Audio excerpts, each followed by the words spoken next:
ആശുപത്രിയിലിരുന്ന് അങ്ങനെ നമ്മുടെ വേദ തിരിച്ചറിയുന്നുണ്ട്. താനൊരു അമ്മയാകാനായിട്ട് പോവുകയാണ്, താനൊരു ഗർഭിണിയാണ് എന്നുള്ള കാഴ്ച.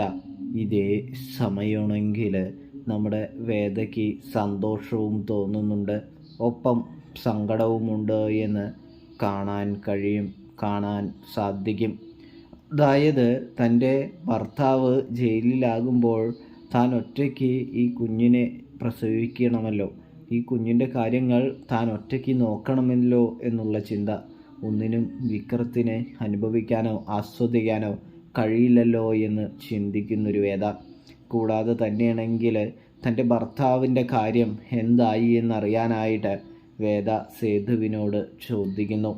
അപ്പോൾ സേതു പറയുന്നുണ്ട്, വിക്രത്തെ ഇന്ന് കോടതിയിൽ ഹാജരാക്കാനായിട്ട് പോവുകയാണ് വേദേ, വാ നമുക്ക് അവിടേക്ക് പോകാമെന്ന് പറയുന്നു. അവിടെ അച്ഛനും അമ്മയും എല്ലാവരും ഉണ്ട് എന്ന് പറയുമ്പോൾ അവരുടെ ഒന്നും കണ്ണിൽ മുമ്പിൽ എനിക്ക് വിക്രത്തെ കാണേണ്ട ആവശ്യമില്ല.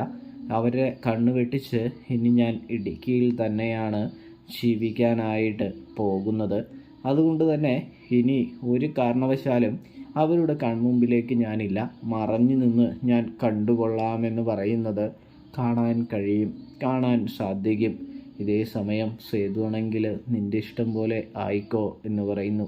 എന്താ കാര്യമെന്ന് തിരക്കുന്നുണ്ട്.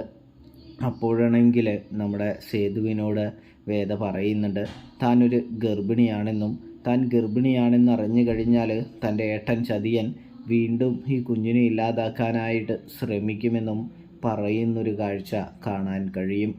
ഇതേ സമയമാണെങ്കിൽ നമ്മുടെ വേദയാണെങ്കിൽ നല്ല രീതിയിൽ തന്നെ പൊട്ടിക്കരയുന്നുണ്ട്.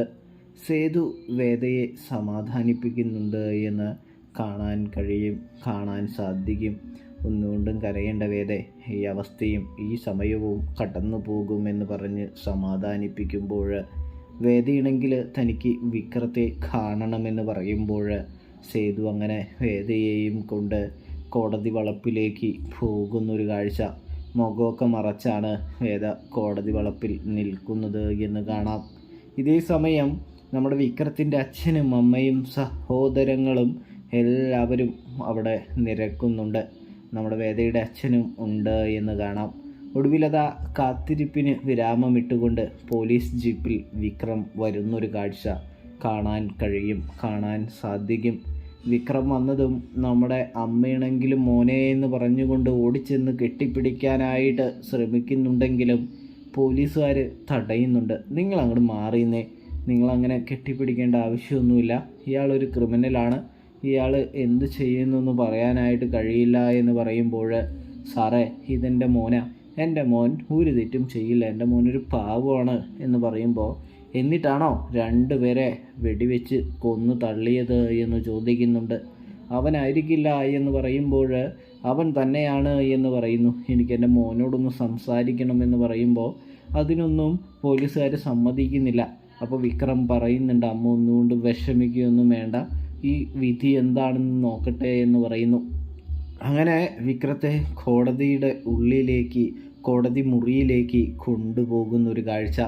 കോടതി മുറിയിലെത്തി കഴിയുമ്പോൾ വിക്രത്തിന് നല്ല കഠിന തടവ് തന്നെ വിധിക്കുന്നു. രണ്ടുപേരെ വധിച്ചിട്ടുണ്ടല്ലോ, അതുകൊണ്ട് തന്നെ കഠിന തടവ് തന്നെ ലഭിക്കുന്നു. ജോബിയൊക്കെ വന്ന് വിക്രത്തിനെതിരെ കള്ളസാക്ഷി പറയുന്നൊരു കാഴ്ച. സത്യം പറഞ്ഞാൽ നമ്മുടെ അനിയൻകുട്ടനെ കൊന്നത് വിക്രമൊന്നുമല്ല, പക്ഷേ അനിയൻകുട്ടനെ കൊന്നത് വിക്രമാണെന്ന് ജോബി നിയമത്തിന് മുൻപിൽ, കോടതിക്ക് മുൻപിൽ തുറന്നു പറയുന്നത് കാണാൻ സാധിക്കും. ഇതേ സമയമാണെങ്കിൽ നമ്മുടെ വിക്രം രണ്ടുപേരെയും കൊന്നു എന്ന ഒരു കേസിൽ അകപ്പെടുന്നൊരു കാഴ്ച. സത്യം പറഞ്ഞാൽ വിക്രവും നമ്മുടെ ശ്രീയും തമ്മിലുള്ള പിടിവലിയിലാണല്ലോ അമ്മായിയച്ഛന് വെടിയേക്കുന്നതും അമ്മായിയച്ഛൻ കൊക്കയിലേക്ക് പോകുന്നതും. പക്ഷേ അനിയൻകുട്ടനെ കൊന്നത് അമ്മായിയച്ഛനും ശ്രീകാന്തും കൂടി ചേർന്നാണ്. അത് നേരെ നമ്മുടെ വിക്രത്തിൻ്റെ തലയിലിടാനായിട്ട് അവർക്ക് സാധിക്കുന്നു എന്ന് കാണാൻ സാധിക്കും. കൂടാതെ നമുക്ക് കാണാൻ കഴിയുന്നത് നല്ല ശിക്ഷ തന്നെ വിക്രത്തിന് ലഭിക്കുന്നുണ്ട്, കഠിന തടവ് തന്നെ ലഭിക്കുന്നുണ്ട്. അങ്ങനെ വിക്രം കോടതിയിൽ നിന്നും പുറത്തിറങ്ങുന്നൊരു കാഴ്ചയാണ് നമുക്ക് കാണാനായിട്ട് സാധിക്കുക. അങ്ങനെ വിക്രം പുറത്തിറങ്ങി കഴിയുന്ന ആ സമയമാണെങ്കിൽ വേദയാണെങ്കിൽ ഒളിച്ചും പാത്തു നിന്ന് വിക്രത്തിൻ്റെ തീരുമാനങ്ങൾ, വിക്രത്തിൻ്റെ സങ്കടം ഒക്കെ കണ്ട് പൊട്ടിക്കരയുന്നത് കാണാൻ സാധിക്കും. വേദയ്ക്ക് തൻ്റെ സങ്കടങ്ങളെ, തൻ്റെ കണ്ണീരിനെ പിടിച്ചു നിർത്താനായിട്ട് കഴിയുന്നില്ല. ഇവിടെ അമ്മയൊക്കെ ആണെങ്കിൽ വിക്രത്തെ നിറകണ്ണുകളോടെ ജയിലിലേക്ക് യാത്ര അയക്കുന്നത് കാണാൻ സാധിക്കും. അപ്പോഴേക്കും വേദയുടെ അച്ഛനാണെങ്കിൽ വന്ന് വിക്രത്തെ കെട്ടിപ്പിടിച്ച് ആശ്വസിപ്പിക്കുന്ന ഒരു കാഴ്ചയാണ് നമുക്ക് കാണാനായിട്ട് കഴിയുക. അതായത് മോനെ വേദ എവിടെയാടാ എന്ന് ചോദിക്കുന്നുണ്ട്.